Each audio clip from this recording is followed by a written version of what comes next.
Diététicien, c'est quand même dans le lot des professions médicales et paramédicales, un peu le professionnel qui a pas bon dos, quoi. Tu penses qu'elle va te mettre un coup de fouet, que tu vas te faire bâillonner et qu'on va te priver de liberté. Ne jamais terminer son repas sur un aliment sucré, sinon prise de poids sur le ventre. 3 points d'exclamation quand même. Bonjour tout le monde et bienvenue dans un épisode de Papote et Popote. Aujourd'hui, je vais retrouver Amélie. Amélie qui n'est pas parisienne, qui est lyonnaise et ça faisait un moment que je voulais la voir sur ma chaîne car elle est diététicienne et j'adore ce qu'elle fait sur Instagram. Et du coup, on a profité du fait qu'elle était aujourd'hui en formation à Paris pour se voir, mais contrainte de temps, il est donc 17h30 et elle reprend son train à Gare de Lyon à 19h. Donc il me fallait trouver une adresse à Gare de Lyon, un truc ouvert à 17h30 qui sont un peu hors du commun à tester et j'ai pensé au Train Bleu. Donc le Train Bleu c'est un resto gastronomique qui est un monument historique, donc j'ai trop hâte. Et si vous me rejoignez sur la chaîne aujourd'hui, moi c'est Caroline, Appétit Libre sur les réseaux et je teste des restos en compagnie d'invités qui me parlent de leur rapport à l'alimentation. Alors si vous aimez la découverte culinaire, les restaurants, le comportement alimentaire, si c'est des sujets qui vous intéressent, n'hésitez pas à vous abonner. Et si vous aussi voulez faire partie de mes invités, n'hésitez pas à me contacter sur Instagram ou en commentaire de cette vidéo. Ça sera avec grand plaisir. On va retrouver Amélie.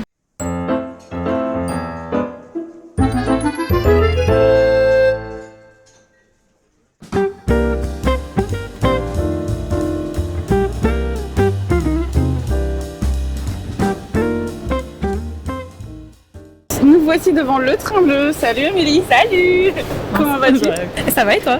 Ça va, pas trop fatiguée? Après la journée d'aujourd'hui, oui, j'étais en formation, c'est un peu fatigant, mais ça va. C'est sur quoi? Je fais un DU, donc un diplôme universitaire sur les TCA, donc troubles des conduites alimentaires chez les enfants et les adolescents. Ouais. Et là, c'était le début du module 8, et c'est sur le corps, donc la distorsion corporelle qu'on peut percevoir, et tout ce qui va être thérapie corporelle, comme psychomotricité, APA, donc activité physique adaptée, et tout ce qui est croyance autour du corps, dysmorphophobie, tout. Donc c'est un gros sujet qui est très très passionnant. Moi j'aime beaucoup, ça va être mon mémoire, je vais le faire là-dessus. Voilà. Et ben en tout cas je sais pas trop qu'est-ce qu'on va prendre, si c'est un goûter, un apéro, ouais, on verra. Je sais pas quoi. Le Train Bleu, monument historique, ça a l'air très impressionnant à l'intérieur. Et bah on va y aller. On y va, c'est parti.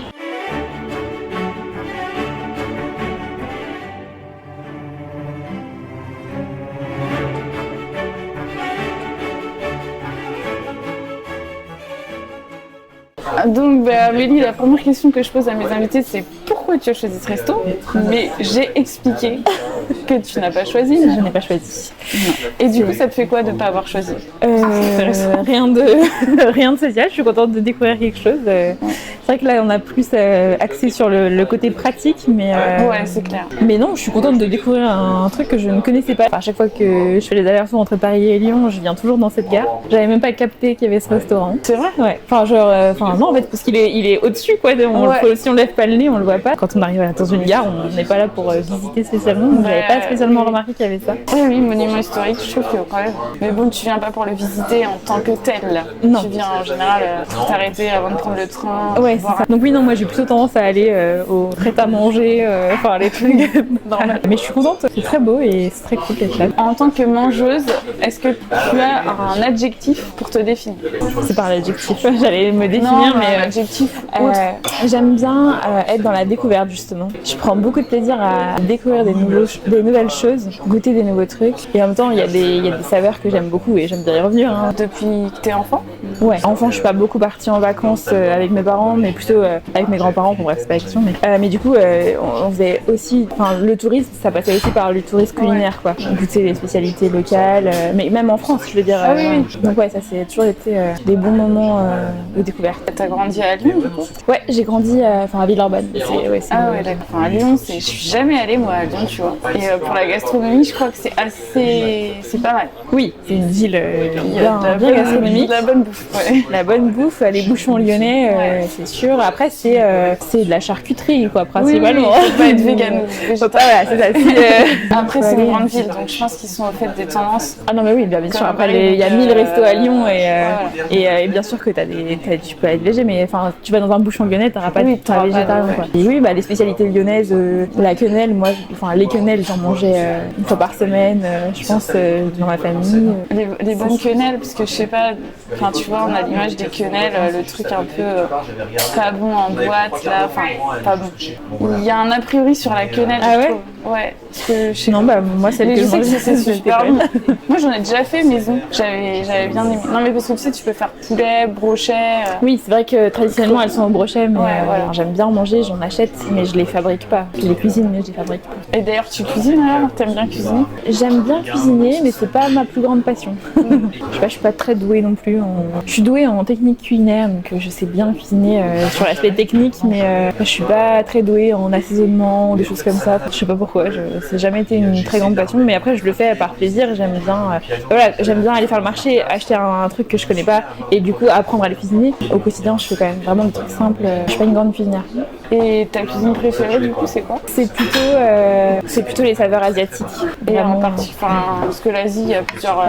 Il y a plutôt japonais ou vietnamien. Et ton plat préféré? Les sushis. Les sushis. Et ton dessert préféré? Mon dessert préféré. Alors, je suis assez compliquée en dessert. J'aime bien tout ce qui est à base de chocolat ou de fruits. Pas fait n'importe comment. Par exemple, tout ce qui va être vacherin, des trucs avec beaucoup de crème, des choses comme ça. J'aime pas du tout. Je sais pas pourquoi. J'aime pas ça. La crème pâtissière, des trucs comme ça. Ouais, crème pâtissière.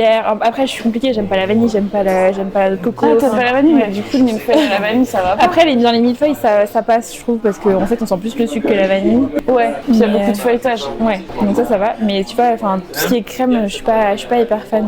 Donc un gâteau au chocolat, je veux bien aimer un mi-cuit, un coulant, un truc comme ça, un brownie. Mon dessert préféré, ça va être un truc genre royal, tu vois. Un royal chocolat? Ouais, une mousse au chocolat avec un pralin et un croustillant en dessous. Là. Donc t'es plutôt bec salé ou bec sucré?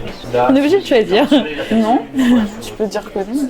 Après t'as peut-être une petite tendance. Parce que vraiment, quand j'ai une petite faim, ça peut aller autant vers du chocolat que vers du fromage. Enfin, il y a pas de... C'est vraiment selon ce que j'ai envie sur le moment. Et ça t'arrive d'avoir, par exemple, un repas entre guillemets principal, d'avoir envie que de manger du sucré? Non, c'est vrai que ça... Sauf le petit-déj, quoi. Ouais, le petit-déj. C'est fou l'influence de la culture, je sais pas. Ouais. C'est t'as l'impression qu'un truc sucré, ça va... Même si c'est un gros truc, il va te manquer quelque chose dans un repas. Par contre, j'aime bien le sucré salé. J'aime beaucoup avoir du sucré salé. Les sushis. Tous les shirashi, des trucs comme ça. Du sucre en fait. Ouais, et puis même je prends de la sauce soja sucrée plutôt. J'aime bien mettre du miel ou du sirop d'agave quand je fais une sauce tomate. Enfin, les oignons, j'aime bien les faire caraméliser. Enfin, j'aime bien avoir du goût sucré dans du salé. Mais un repas 100% sucré, Oui. Tu as des considérations éthiques actuellement quand tu manges ou pas? Oui. Je suis pas végétarienne, mais j'achète quasiment pas de viande. Voilà, au quotidien, on n'achète pas. Je dis on parce qu'on vit à deux. Enfin, si on est invité, on peut en manger. Quand on fait des trucs un peu spéciaux, genre type plancha, barbecue, on va acheter des saucisses quand même. Enfin, voilà. Et peut-être le midi, tu manges chez toi? Le midi, je mange des jours chez moi et des jours au self, à la cantine. Et du coup, peut-être quand tu manges pas chez toi, tu peux prendre de la viande, non? Ouais, je prends plutôt du poisson, je préfère, je pense de base. Mais oui, ça m'arrive d'en prendre, mais enfin voilà. Alors que chez toi, si tu manges chez toi le midi, par exemple, tu vas pas faire de la viande midi. Non. T'as toujours fait comme ça ou c'est récent? Oui, c'est récent. En fait, à partir du moment où on fait installer ensemble avec mon chéri, on a assez naturellement, on a diminué, mais c'est une question aussi de prix. Hein. Déjà, la viande c'est cher, on ne voulait pas en acheter de la viande de basse qualité non plus. Donc quand on achète, c'est plutôt chez le boucher ou sur le marché. Et du coup, c'est vite cher. Et peut-être que ça te manque pas. En fait, non, la viande rouge, j'ai jamais été une grande fan. Voilà. Puis en fait, on a trouvé plein de... Par exemple, quand on fait un chili, des choses comme ça, on met des protéines de soja texturées. Mon chéri, il adore le bœuf bourguignon. Enfin, le bourguignon, il aime bien. Et du coup, on fait des bourguignons avec des champignons ou des choses comme ça. Enfin, tu vois, on fait quand même des recettes où normalement il y a de la viande, mais en fait, on ne met pas dedans, quoi. D'accord. Merci. Après, mon plat préféré, c'est les sushis. Donc le saumon, j'en mange. Je mange plus de poisson que de viande, du coup. Et un truc par contre que je ne mange pas du tout, c'est tout ce qui va être les bébés.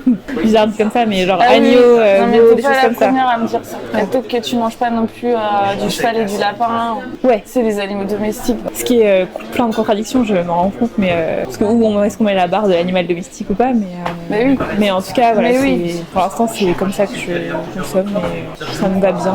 Enfin, étant donné que j'ai pas une grosse consommation de viande, ça me va bien. Je me sens pas trop en tradition là-dessus. Et sinon, globalement, j'essaie de manger bio, mais j'en fais pas une fixette non plus. Et de saison. Oui, local, de saison. En fait, je fais mes courses au marché. C'est un tout petit marché, il y a 5 stands. Donc, il y a 2 maraîchers, un boucher, un fromager, un volailler. Donc oui, c'est très très local, très de saison et bio. Ouais, du coup, ça t'oblige à cuisiner quand même, parce que t'es pas une adepte d'acheter des trucs un peu tout faits, quoi. Bah en fait, quand je vais au supermarché, c'est pour acheter en général du chocolat ou du papier de toilette. Sinon, j'achète rien au supermarché. Les céréales, enfin tout ce qui va être féculent, je les achète en vrac en général. Et puis après, ouais, fruits et légumes, c'est au marché. Donc, Et du coup, si tu veux des desserts, tu cuisines toi-même tes desserts. bah, les yaourts, il y en a chez le Les yaourts, fromager, ouais, voilà, mais yaourts. je mange plus de fromage que de yaourt de toute façon. Après, les fruits, quoi. Mais je sais pas ce que Oui. t'as d'autres comme desserts. Bah au quotidien, Les ouais, non, c'est glaces, vrai que... Ah oui, alors si, les glaces, j'en ai acheté... Bah supermarché. si, mais en fait, c'est plutôt mon chéri qui cuisine et lui, il en fait des glaces, des sorbets surtout, parce qu'on les glace. Ah ouais, donc, d'accord. Donc ouais, il fait les glaces. Si, après, moi, les magnums double chocolat, c'est grave ma cam, donc, donc du coup, je les achète au supermarché. C'est vraiment saisonnier. Je sais pas si je fais ça par éthique ou pas, mais en tout cas, c'est mes habitudes. T'as été élevé comme ça? Ouais. Ouais, donc tu reproduis un peu ce que t'as. C'est ça.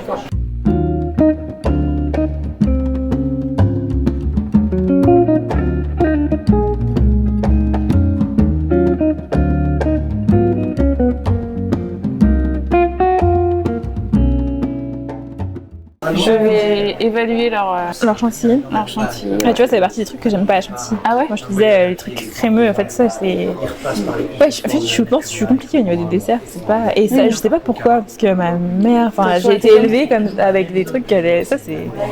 ma mère, elle adore ça, ma sœur, elle adore ça, et moi, c'est le genre de truc que j'aime pas. Crémeux et lacté, tu vois, les flancs, les... Ah, t'aimes pas? Ouais, vacherin, framboisier, tu vois, les trucs comme Moi, ça. vacherin, je suis pas fan, mais c'est à cause de la meringue. C'est que du sucre. Oui, bah, c'est vraiment... oui, c'est Très vraiment... intéressant. C'est marrant, quoi. C'est un peu croustillant. La chantilly, tu vois, je pensais que ça allait être plus ouf que ça. Parce que j'ai l'impression qu'ils ont sorti une bombe de chantilly. Moi, je pensais que j'allais avoir une chantilly maison. Enfin, peut-être c'est les maisons. Elle a pas le goût d'une Elle maison. n'a pas le goût d'une maison. Parce que moi, j'en fais de la chantilly maison des fois et franchement, ça change vraiment tout, quoi. Je sens qu'il n'y a pas d'air. Ouais, Tu prends les bombes là, c'est de l'air en fait qu'ils mettent dedans. C'est comme les vraies glaces. Ça, je les fais pas moi-même, mais j'ai des vrais glaciers italiens. Tu sens que c'est épais, ouais. dense. Alors que quand tu achètes tes bacs de glace en supermarché, tu regardes le poids et le litre, c'est pas du tout la même chose. Quoi. Ouais. Tu te dis en fait, tu t'achètes 50% d'air. Et c'est vrai que c'est plus léger à manger. Après les glaces, moi j'en fais pas, mais on fait des sorbets à la maison et pour le coup un sorbet si tu l'aères pas un peu, en fait c'est un glaçon quoi. Ah bah oui. Bah, c'est pour ça qu'il y a une turbine. Oui, c'est ça. Pour de l'air. Mais bon, il y a un entre-deux quoi. Oui. Parce que des fois les très très bons sorbets, moi je suis pas sorbet de base, mais je trouve que ça tend vers la crème tellement c'est. Oui, en termes de texture. Ouais. Du coup, tu t'es pas présentée, ce que je disais. Mais tu es diététicienne. Oui, diététicienne depuis née en 2024, depuis bientôt 5 ans et demi, 6 ans. Oui, je suis diététicienne et rien d'autre. J'ai pas de formation, j'ai pas fait autre chose avant. C'est ce que tu as fait directement après le bac. Non, j'ai fait une licence de bio avant, mais j'ai pas fait de métier avant. Enfin, j'ai arrêté la bio pour... je suis pas allée en master et... À quel moment dans ta vie tu t'es dit je vais faire ça? C'était avant le bac, après le bac, tu savais pas trop? J'ai toujours aimé la SVT, j'ai toujours aimé le corps humain, tu connais du coup. Je pense que moi aussi c'était une de mes matières préférées. Et depuis, parce que tu avais des parents là-dedans? Pas du tout, moi je suis issue d'un milieu littéraire. Ah ouais. Donc vraiment je suis le vilain petit canard de la famille. Ah ouais. Prof de français, prof de latin, prof d'histoire géo, linguiste, vraiment non, ou un peu dans l'art, ma mère elle est graphiste. Et pourtant voilà, biologie, la SVT c'était ma passion, alors plus pas la science du vivant, pas trop la géologie. Moi non plus, j'étais pareil. Les cailloux, la vraiment, géologie, c'était... ça me saoulait.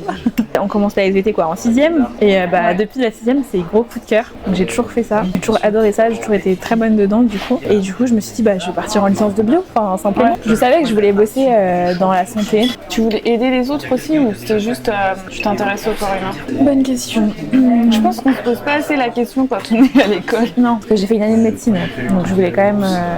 Je voulais pas faire médecin, je voulais faire kiné. Mais moi, les concours, c'est pas mon truc du tout. C'est une année qui était très difficile pour moi, donc je suis allée en fac de bio. J'ai exploré les trucs, je me suis dit, je vais essayer de faire orthoptiste, les trucs où il n'y avait pas de. Enfin, il fallait pas besoin de passer par médecine pour. Paramédical. Ouais. Et puis diète, je sais pas, c'est arrivé. Comme ça, je pense. J'étais en travail psy à ce moment-là. Tu es allée voir une psychologue? Ouais, j'étais suivie par une psy depuis plusieurs années, depuis le début de la fac, je pense depuis la fin du bac. Et je sais pas, en parlant, elle me dit ouais, moi je pense que ça vous irait bien ça. Et moi je fais ah ouais. Ça doit être au printemps, c'est passé l'été. En fait, je me suis dit ouais, allez, je m'inscris. Quand je me suis inscrite, j'ai repensé à mon parcours personnel et je me suis dit en fait c'est assez évident. Au lycée, je faisais des stages pendant les vacances dans des labos. Ouais. Parce que j'avais vraiment la science, pas vraiment la biologie. J'avais fait un stage à l'INSERM à Lyon et c'était un stage dans les labos de recherche sur le diabète. Donc tu vois en fait, je me suis dit il y a des trucs qui se relient en fait. J'étais déjà un peu là-dedans. Tu dis qu'en repensant à ton passé, c'était évident, donc c'est-à-dire que tu t'es toujours intéressée un peu à l'alimentation. Le poids a toujours été un sujet depuis que j'ai 2 ans et demi, 3 ans. Je suis toujours au-dessus des courbes en fait. Même si je reste dans le même couloir, c'est-à-dire que j'ai une très belle courbe d'IMC. Mais au-dessus. Tu as eu un parcours étant enfant avec des diètes? Tout début du collège, donc je sais pas, la première semaine du collège de 6ème, du coup j'ai commencé, donc j'avais 10 ans et demi. J'ai vu une médecin nutritionniste. Et du coup, je suis allée voir une médecin nutritionniste à partir de mes 10 ans et demi, qui m'a suivie pendant 3 ans, je pense. Et on t'a fait faire quoi? Ce régime? Un rééquilibrage alimentaire. Tu mangeais pas équilibré? Enfin... Si, j'ai toujours eu une très bonne alimentation. Ouais. Et du coup, on n'a pas changé du tout la qualité des aliments, mais c'était plutôt sur les quantités qu'il fallait faire attention. Donc pendant 3 ans, quand même, je suis allée la voir. C'était pas un gros trauma pour moi, juste à partir du moment où j'ai arrêté d'aller la voir, j'ai repris tout. Ouais, voilà. Enfin, c'est bizarre à cet âge-là parce que tu perds pas de poids, hein, tu grandis. Je suis juste retournée dans ma courbe d'IMC d'avant. Et du coup, tes parents, ils étaient derrière toi, j'imagine, parce qu'à cet âge-là... Oui, ma mère m'accompagnait à chaque séance. C'est un médecin au début qui t'avait dit de... Ouais, c'est mon médecin généraliste. Ouais. D'accord. Je l'ai pas trop mal vécu dans le sens où ça m'a pas généré de préoccupations autour de l'alimentation. J'avais pas une famille dans laquelle le corps était un sujet. J'ai vraiment eu de la chance là-dessus. Mais quand même, ils t'ont quand même envoyé... Mais parce que le médecin l'a demandé en fait. Oui. Et puis parce que c'était pas contraignant finalement. En fait, ça changeait pas les habitudes de la famille, il y avait pas d'aliments interdits.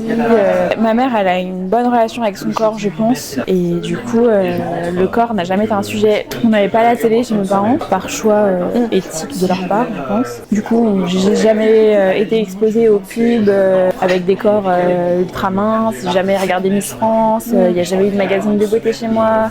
J'ai été vachement protégée. Il y a un penchant quand même, si j'avais pas une famille parfaite. Mais au niveau du corps, en fait, voilà, l'importance dans ma famille, c'était plutôt sur l'intelligence plutôt que sur l'apparence du corps. Donc ça m'a créé d'autres soucis en lien avec la performance intellectuelle. Et voilà, le corps, ça n'a jamais été un sujet. Pareil, depuis que je suis toute petite, j'ai fait pas mal de sport, j'ai fait de la natation en compétition. Et du coup, j'ai passé au moins 3 jours par semaine, enfin 3 soirs par semaine en maillot de bain. Donc vraiment, le corps... Et t'avais pas de remarques de la part des autres enfants? Tu t'en rappelles pas? Ouais, enfin tu vois, ça m'a pas marqué. Je me rappelle d'un ou deux trucs, mais vraiment très anecdotiques, et c'était jamais des moqueries en fait. Mais vraiment, j'ai été protégée de ça, et je pense que c'est ce qui m'a permis de pas avoir de troubles alimentaires ou de préoccupations en lien avec le corps par la suite, parce que... du coup, ton rééquilibrage alimentaire, il a pas dérivé en TCA? Non, vraiment pas. Mais ça, le truc de la mère, je sais pas ce qu'ils disent dans tes formations, mais je sais pas, j'ai l'impression que, surtout quand on est une fille soi-même, de voir sa mère hyper préoccupée par son corps, mais ça joue de ouf en fait, j'ai l'impression. Ouais, c'est ça. En fait, et ça peut être très insidieux en fait, parce que moi, tu vois, sur le coup, ma mère, en fait, quand je me rappelle de mon enfance, je trouve pas que c'était quelqu'un qui était préoccupé par son corps. Et en fait, c'est que maintenant que je me rends compte de certains trucs. que, en fait, mais tout le temps, Ah elle est tout le temps en train de dire des trucs sur le corps d'elle, sur le corps des autres. En fait, quand j'étais enfant, je pense que je me rendais pas compte parce que pour moi, c'était une norme. Et c'est que depuis récemment, parce que c'est que depuis que je me suis intéressée à tout ça, que je me rends compte qu'elle est obsédée par ça. Ouais, je pense que c'est un facteur majeur, en fait, de voir la mère. En fait, un enfant, Et ça pourtant, ma mère, apprend- elle a jamais fait de régime. Elle a jamais fait des remarques sur l'alimentation, sur ça fait grossir, voilà. Enfin, pas de façon extrême, quoi. Alors que sur le corps, si. Ouais, un enfant, ça apprend par mimétisme. Ouais. Et en fait, des fois, on a l'impression que les enfants ne nous voient pas faire. Et en fait, les enfants, c'est des éponges. Ils perçoivent tout, en fait. Enfin, je sais pas, moi, j'ai des patientes en cabinet qui essayent de cacher leurs troubles à leurs enfants. Quand elles mangent en cachette, dès qu'ils vont dans leur chambre, en fait, ils le savent, les enfants. Enfin, je leur dis pas directement, mais à contrario, quand j'ai des adultes qui viennent me voir, ou même des ados qui viennent me voir et qui me disent, mais ma mère, elle fait ça, en fait, ils le savent. Quand on essaye de se cacher à ses enfants, ça marche pas vraiment. Le comportement qu'on a en tant qu'adulte vis-à-vis des enfants de notre entourage, les nôtres ou même un peu plus éloignés, nos nièces, je pense que ça, nos nièces, nos neveux, les enfants à qui on est assez proche, notre comportement a un impact sur eux et que ce soit notre manière de s'alimenter ou la manière qu'on a de vivre notre corps ou de vivre avec le corps des autres aussi. Si on passe notre temps à critiquer, que ce soit de manière négative ou positive, le corps de quelqu'un d'autre, en fait, l'enfant apprend que ce type de corps il est ok ou ce type de corps il est pas ok. Et donc effectivement, quand c'est directement mère, fille ou même parent, enfant en fait globalement, sachant qu'un enfant il a quand même plus de chances de ressembler à ses parents qu'à quelqu'un d'autre, en fait il va apprendre que le corps qu'il va peut-être avoir ou qu'il aura un jour, il sera pas ok en fait. Donc c'est pour ça que ça se déclenche à l'adolescence où le corps il change, il ressemble de plus en plus à un corps d'adulte. Si la fille a vu sa mère critiquer son corps et que la fille d'un coup elle commence à ressembler au corps de sa mère qui a toujours été critiquée, comment tu veux qu'elle aime son corps en fait. Mais d'ailleurs ça me fait penser que moi ma mère, alors elle peut critiquer son propre corps à elle de façon négative, par contre les autres non.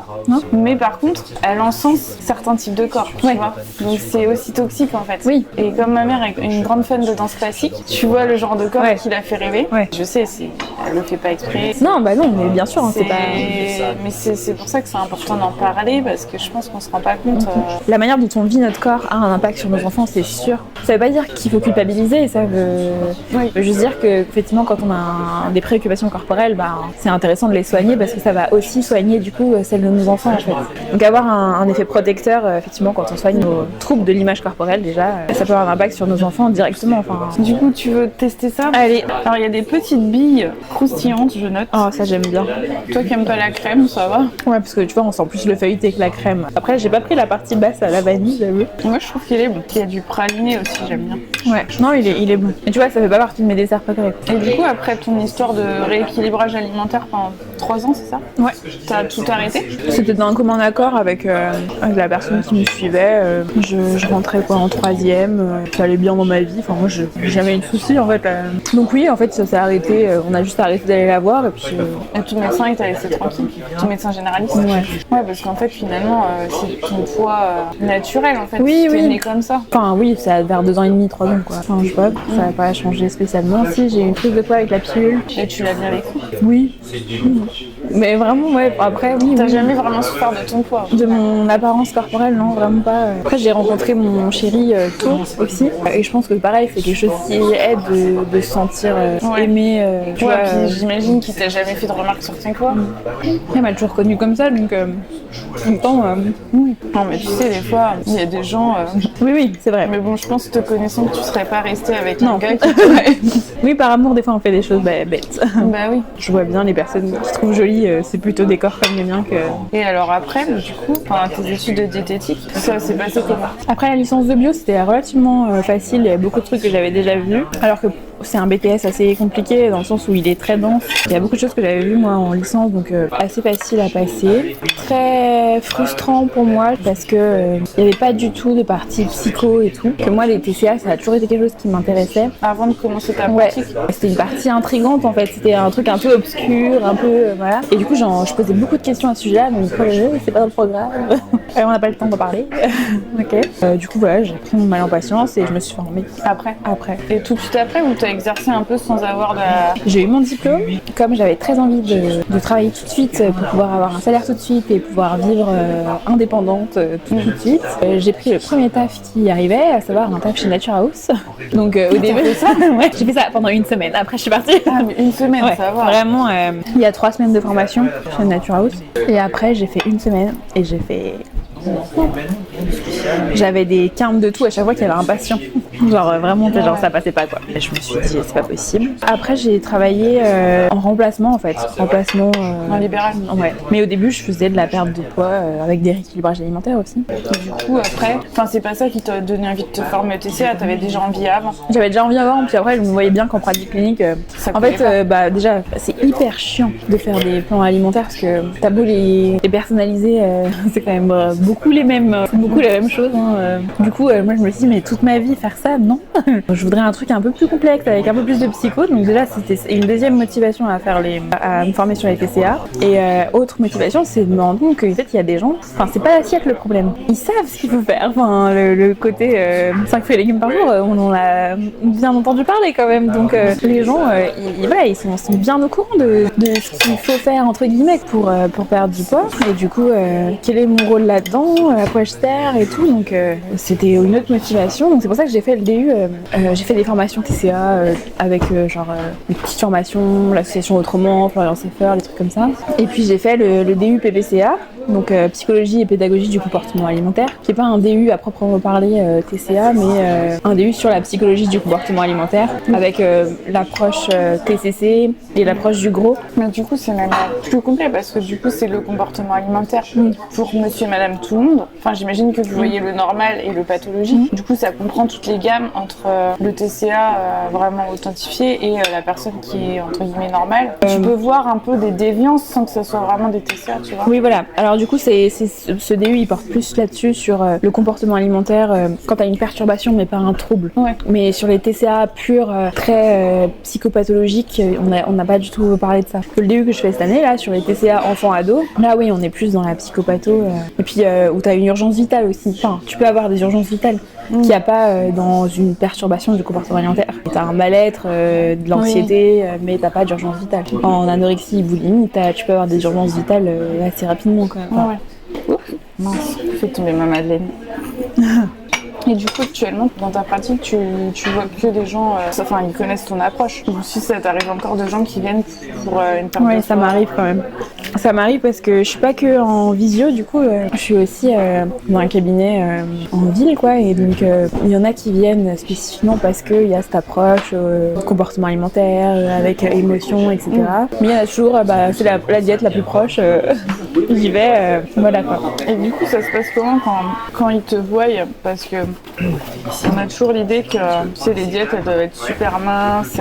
J'imagine que ça doit faire bugger certaines personnes. Et c'est assez rarement verbalisé. Je pense que les gens. Non, mais peut-être que tu le ressens, je sais pas de quelle manière. Moi, j'essaye de pas interpréter ce que les gens. Je fais pas de la lecture de pensée, je suis pas médium, donc je sais pas. Les personnes qui verbalisent là-dessus, en général, c'est pour l'aspect positif, en mode c'est bien, je me sens compris. Oui. Non, mais c'est vrai qu'il y a les deux aspects. Ouais. Et je pense qu'il y a pas mal de gens qui doivent se sentir en confiance et rassurés. Et puis après, il y a peut-être des personnes qui sont pas du tout à l'aise avec ça, et en fait, c'est des gens que je revois pas. Diététicien, c'est quand même dans le lot des professions médicales et paramédicales, un peu le professionnel qui a pas bon dos, quoi. La personne que quand tu vas la voir, tu vas un peu à reculons, quoi.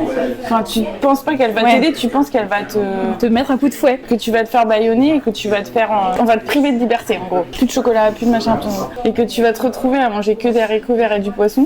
Parce que quand tu vas, par exemple, voir un kiné, tu te dis il va me soulager mon dos, nanana. Ouais, t'es content d'y aller. C'est vrai que c'est pour ça qu'il y a des gens qui mettent du temps à prendre rendez-vous, et c'est aussi pour ça que des fois il y a des rendez-vous qui sont pris dans la semaine, par exemple, quand on a de la place, un peu sur un coup de tête, genre allez, je me bouge et j'y vais. Et puis moi, des fois je les vois parce que quand c'est prise de rendez-vous en ligne, ils prennent rendez-vous et puis 2 heures après ils annulent le rendez-vous et puis 2 heures après ils reprennent le rendez-vous. Ah ouais. C'est drôle, bon, il y en a pas beaucoup, mais des fois je vois 5 notifications clic rendez-vous juste pour une personne qui fait ça. Ouais, je sais, on fait peur. On a vraiment mauvaise presse. On a un métier. C'est tellement dommage parce que je trouve que la profession elle a vachement évolué de ce que c'était il y a 30 ans et maintenant. Quoi. Ouais. Parce que même les diètes qui sont encore pro perte de poids, ils sont nettement moins toxiques que. Enfin, tu vois. Non. Ah non. Bah, on en trouve encore. L'autre jour, j'ai pris une photo parce qu'il y a un patient qui est venu avec le plan alimentaire qu'il avait. Là, j'ai caché son nom, c'est bon, je peux te le montrer. On pourra pas le montrer à la caméra, je pense, mais si tu veux, on peut lire 2-3 trucs à voix haute. Mais oui, vas-y. Donc, un plan alimentaire avec petit-déj, déjeuner, goûter et dîner, 6 fins uniquement. Goûter obligatoire avec 3 points d'exclamation rouge, tu vois. Goûter obligatoire. Pas de gras animal. Par contre, il a le droit au beurre le matin. Non, mais par contre, c'est un régime qui est très très viandé, très gras. Je comprends pas le régime, mais tu vois, regarde, ne jamais terminer son repas sur un aliment sucré, sinon prise de poids sur le ventre. 3 points d'exclamation quand même. C'est quoi cette idée? Attends, moi ce qui me choque, c'est le premier truc. Aucun aliment ni produit qui n'existait pas il y a 100 ans. Voilà. C'est quoi ce truc? Alors tu dois vérifier à chaque fois que ça existait il y a 100 ans. Ce que je disais à Nutella, ça existait il y a 100 ans. Bah, le Nutella, je sais pas, mais je sais que McDo, c'est un truc d'après-guerre, donc en fait... Le Coca, ça existait, ça va. Et donc oui, non, si, il y en a encore. Des diètes, carottes vapeur. Mais sinon, globalement, même ceux qui sont bientôt, pas... ils vont disparaître parce que je pense que c'est pas des gens de ta génération. De notre génération, c'est peut-être les générations qui sont plus... c'est un peu... Qui s'actualisent pas leur formation, c'est ça. tu vois. C'est important d'actualiser sa formation. Bah oui, parce que depuis 2010, quand même, dans la HAS, c'est indiqué que les régimes, c'est pas une bonne idée. Ça fait bientôt 15 ans, quoi. Mais pas le rééquilibrage. Non. Alors que toi, tu vas plus loin maintenant. Tu dis que même le rééquilibrage, ça marche pas. Oui, en fait, à partir du moment où tu mets de la restriction dans ton alimentation, à partir du moment où en fait, tu as un contrôle mental sur l'alimentation. Alors, faire une nuance entre contrôle mental restrictif et porter attention sur certains aspects. Par exemple, tu sais que tu as des tendances à avoir des carences en fer, et ben, tu vas quand même porter attention à avoir suffisamment régulièrement dans ton alimentation des aliments qui vont être source de fer. Un exemple banal. Hein. C'est pas du contrôle restrictif, en tout cas à visée de perte de poids. Ouais, à partir du moment où tu as du contrôle comme ça, c'est pas tenable dans le temps en fait. C'est voué à l'échec finalement. On a quand même un poids de consigne, donc en fait, si on n'a pas de perturbations sur le long terme, enfin le poids, on va y revenir quoi. Mais du coup, moi j'ai une question parce que tu sais, on entend toujours, oui, c'est quand même important de manger diversifié, de manger de tout, de manger des légumes, enfin principalement les légumes, hein, c'est souvent ça qu'on dit. Oui. Mais du coup, comment tu fais pour amener les gens à ça si ils n'ont pas envie en fait au départ? C'est la petite nuance effectivement. C'est là où on pourrait éventuellement parler de rééquilibrage, un rééquilibrage qui me conviendrait.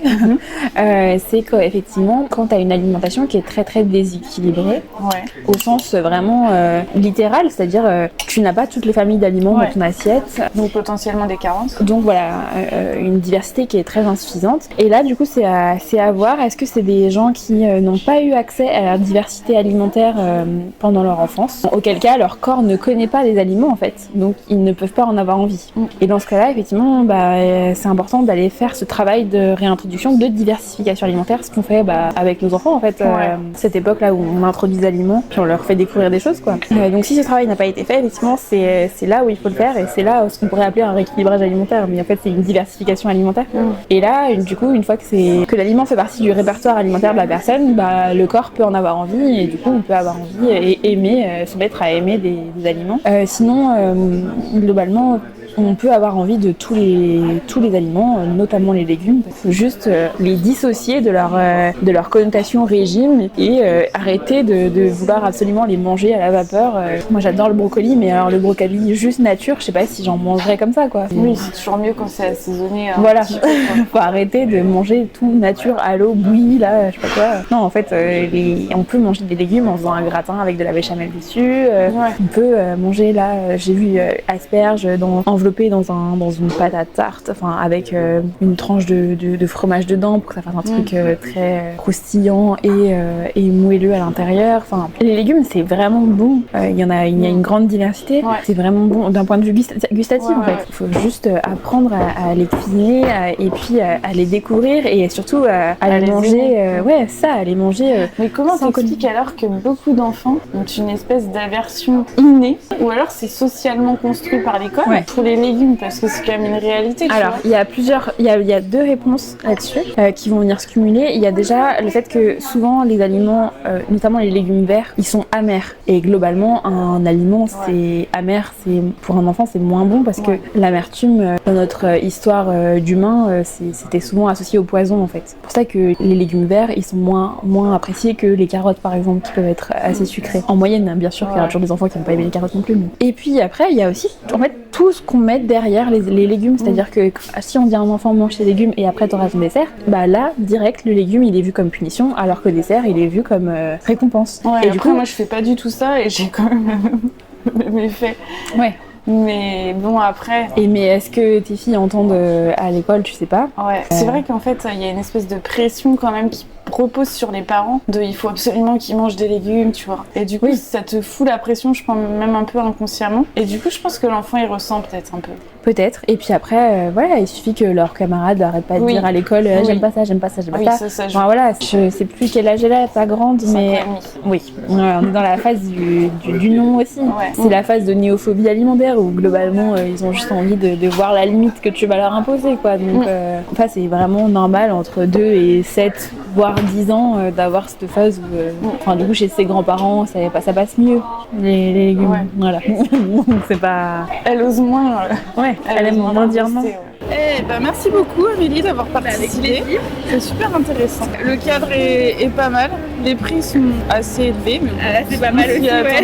Moi j'ai bien aimé mon millefeuille et mon chocolat. Oui, c'était pas mal. Oui, c'était. Mais bon, peut-être que c'est un peu cher quand même. Oui, mais comme tous les trucs un peu. J'avais le micro en bas. Comme tous les hôtels un peu, enfin les hôtels de luxe. Voilà. C'est comme Cédric Bollet, tu vois. C'est hors de prix, tu vois. Payé, Mais bon, pour le cadre, c'était sympa. Voilà. Et puis le monument historique. On était dans le côté pratique de la gare. Donc bah écoute, je te dis merci, je vais te laisser parce que tu vas. Je vais prendre mon train. Louper ton train. Donc on ne va pas éviter ça. Ouais. Voilà, mais du coup, où est-ce qu'on peut te retrouver? Et ben sur Instagram, améliecc.diète et puis en cabinet si l'on est qui veulent. Ouais, voilà, on mettra les références de ton compte dans la description. T'as un site internet aussi, non? Oui, c'est vrai. Voilà, et ton site internet. Voilà. Très mauvaise en promo. Et du coup, merci à vous d'avoir regardé la vidéo jusqu'au bout. N'hésitez pas à la liker, la partager, la commenter, à vous abonner. Et on se dit bye bye à une prochaine vidéo.